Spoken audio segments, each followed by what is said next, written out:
again, I want to thank you for doing this. I'm glad to.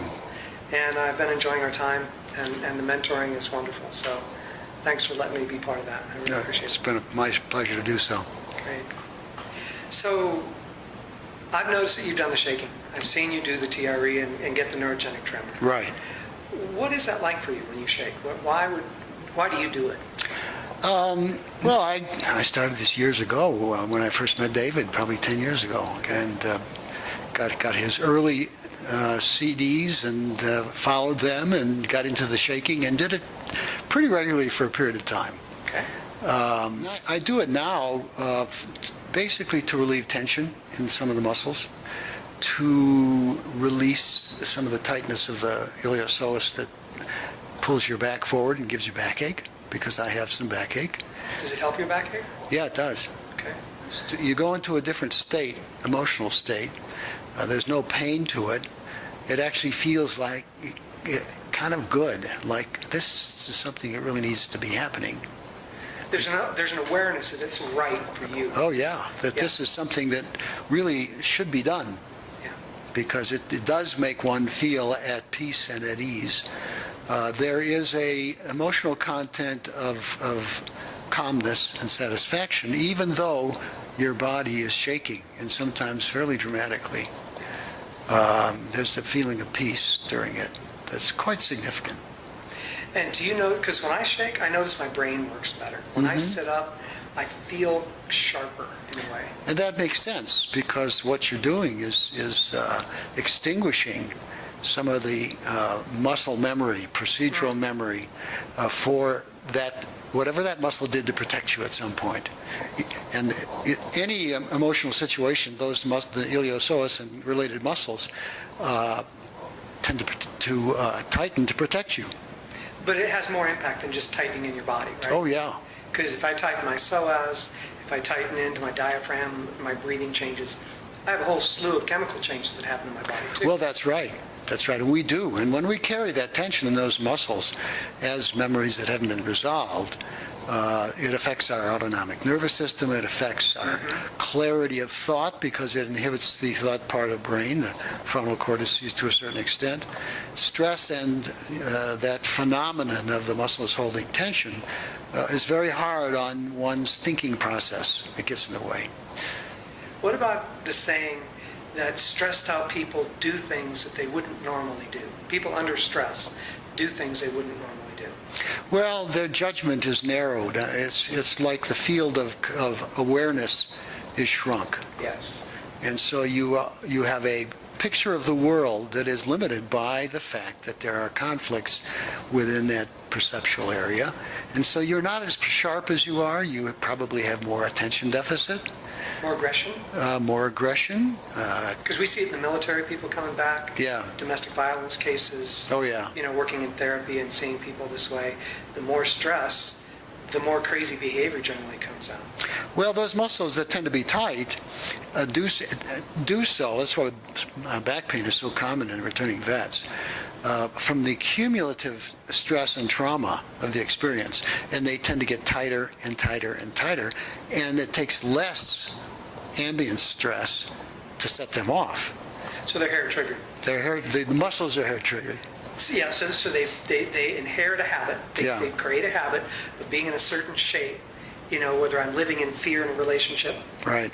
or I'm in a dangerous situation where I have to fight, Right. and I pattern this. And then I let it go, I think. Yeah. But I'm actually hair triggered. You're hair triggered. And, you know, it's interesting. Somebody talked about the attack position. Yes. That this was a posture which prejudiced one to get back pain. And, of course, it is a posture with the back flexed, the arms flexed, the shoulders inward, when you're firing the rifle or preparing to shoot. And that posture gets stuck in your brain. Yeah. And any stress will produce that posture. And the posture, of course, involves the tightening of the muscles around the low back, very dramatically so. And you'll see David Berselli talk about that when we get in stress, we contract in. Right. And it's inherent. I mean, Yep. nobody taught us to do this. No. It's ingrained. I mean, you know that because under danger, nobody goes, ooh, danger, and they open up their body, right? Yeah. They go danger, and they always contract in. Well, these muscles are designed to physically help protect you. Yeah. and they're designed to be muscles that are used when you're threatened. And these are the muscles that we're talking about that shake Right. in the neurogenic tremor. Right. And so those are the likely muscles to hurt in anybody. Yeah. In other words, myofascial muscle pain is most prominent in that particular group of muscles of the spine, the pelvis, and the legs. So you don't have to be living in a dangerous situation or being in combat. No. No, you're going into that posture a lot. And you see people with this posture, with the shoulders up, around, forward, which is an emblem of them having assumed this position so many times that they're all there all the time. They repeat it so often, they just say, this is who I am. Yeah. My shoulders are up, I don't know what you're talking about. Right. Right? Yeah. This is just me. Yeah. Right? As opposed to dropping and opening. Right. Great. So David Berselli talked about being in a building with a bunch of people sitting on a bench. Yeah. And it was being bombed. Mm-hmm. And male, female, Russian, Jewish, Christian, Catholic, didn't matter what gender, what race, where they came from. Everybody crunched in at the sound of the bomb and covered up their head. Right. Is that what you're talking about? Yes, and that's called the startle response. And that's a procedural memory. It is. It's hardwired when you're born. All right, so that when we practice TRE, we go through the 6 exercises and we start to shake. All right. What are we doing to this? We are fatiguing all the muscles that oppose those muscles that protect us, so that those muscles that are tight can now go into a relaxed pattern, and they do so by shaking, by trembling. That's what happens after an animal has frozen, and it's still based on the freeze response. When the animal will go through a pattern of body movements that reflect exactly what they did before they froze. Got it. Thank you. Yes, they are replicating the act of escape. Otherwise, those procedural memories for what their body tried to do would be stored, and they would then begin to have problems with those muscles specifically, not necessarily the startle response, but the muscles that try to effect the flight and fight response.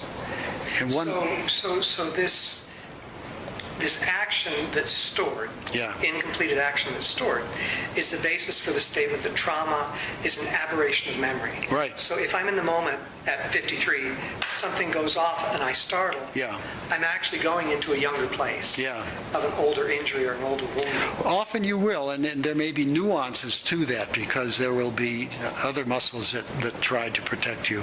For instance, if you were running and then you collapsed in a freeze response, when you come out of that, your legs would go into this running pattern, like a bird who flies into the deck, falls to the deck, flies into a window, falls to the deck, and then they shake all over with their wings flapping, because they are replicating the failed act of escape by flying away. Okay. And that erases the procedural memories. And TRE works by erasing procedural memories for this group of muscles that involves the startle response. So we see a lot of different shaking. We see legs, arms, torsos, and those are at some level replicating something. Yeah. And we're extinguishing that behavior and allowing a more neutral response to everyday stress. Yeah.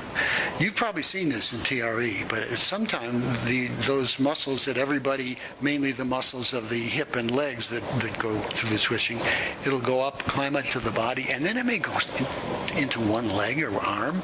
It may go into an old pattern of old trauma, other than the one that we're talking about with the startle response. It releases the muscles that carry the trauma. The brain carries the message, but those muscles that are involved in self-protection have no opponents, and they can shake if you let them do so.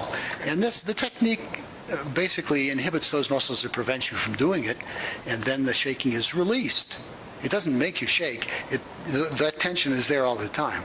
This allows you, the brain, to take over and let those muscles do what they need to do. Great. So you've mentioned a couple times procedural memory. Yeah. What do you mean by that, specifically with relationship to TRE and stress? Well, procedural memory, the term procedure implies doing something. It implies a skill. And that's how we learn a motor skill. is through procedural memory. Any sport, any musical endeavor, anything that where you use your body in skillful fashion requires repetition in order to incorporate the movement patterns that are acquired in your unconscious brain. And it's through conditioning.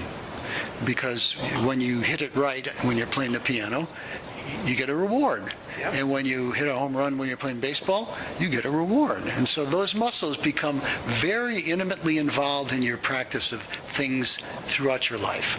Now, they also involve the muscles that you use to protect yourself, to attack if you're a predator, and to flee if you're a prey animal, and to alert and orient and do all the things one needs to survive. So procedural memory is unconscious motor memory. It's not memory in the muscle, it's the brain's memory for the pattern of movements of the muscles that one learns to protect himself.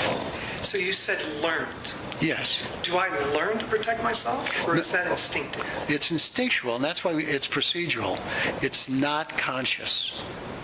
So you're speaking procedural memory versus conscious memory? Yes. Okay. The conscious memory we also call declarative memory, words and facts and things like that. Yeah, things we memorize. And life events that we never forget.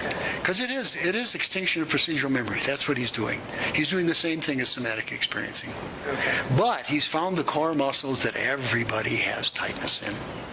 Right. So that, everybody has these muscles tight, and because of our culture, everybody has some trauma, and those muscles are tight in people who have trauma.